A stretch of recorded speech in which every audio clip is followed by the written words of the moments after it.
Welcome. Today we are mapping the topography of Deleuzian thought. We will explore an ontological framework that traces how science and philosophy diverge, intersect, and maintain a vital, symbiotic tension within the horizon of what we call expressive materialism.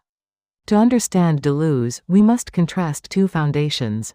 On the left, we have reductive or scientific materialism, which views matter as discrete objects possessing mass and forces bound to finite forms.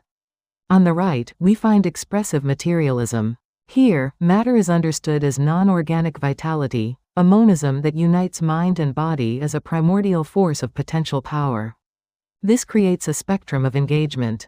We move from majoritarian science, which is anchored in finite, law-based, reductive structures, through a middle ground of minoritarian science that bridges laws with intensities, and finally toward virtual philosophy, which embraces infinite, universal questioning. Let us examine majoritarian science. Its core is a theorematic orientation aimed at establishing definitive theories. It operates within finite parameters to produce specialized disciplines, ultimately seeking accuracy and quantification. The essential question here is always what laws apply to these particular cases.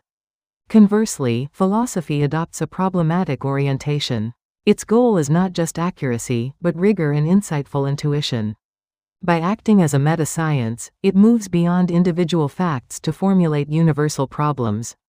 Its driving question is broader: are universal laws even possible across all cases?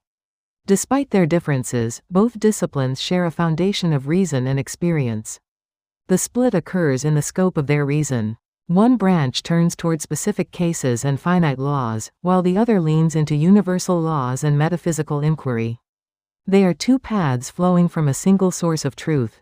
This matrix highlights the distinction. While science is oriented toward the theorematic, philosophy is problematic. Science seeks the finite and specific for the sake of quantification. Philosophy seeks the infinite and universal to achieve deeper metaphysical insight. Minoritarian science acts as the permeable boundary between these two worlds. It is unique because it seeks to uncover laws not just through math, but through qualities and intensities. It wears two hats. It pursues established laws like science, but it never loses the problem-posing spirit of philosophy. Navigating this zone of proximity creates three powerful effects: cross-pollination between disciplines, mutual inspiration, and, ultimately, creative escape. By capturing new intensities, it allows human thought to break free from old limitations and invent entirely new frameworks. This is the mutual presupposition loop. Philosophy prevents scientific arrogance by reminding us of cognitive limits, while science prevents philosophical ignorance by keeping inquiry grounded in empirical objectivity. They keep each other honest. Think of this as an optimal orbital distance. If philosophy is too close to science, it loses its edge. If it is too far, it becomes irrelevant. The goal is to maintain a tension where philosophy acts as both a complement to, and a critic of, scientific intellect.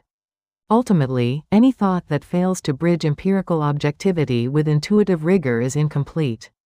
True universal human thinking emerges from the continuous, symbiotic tension between the majoritarian and the virtual, all anchored in the non-organic vitality of expressive materialism.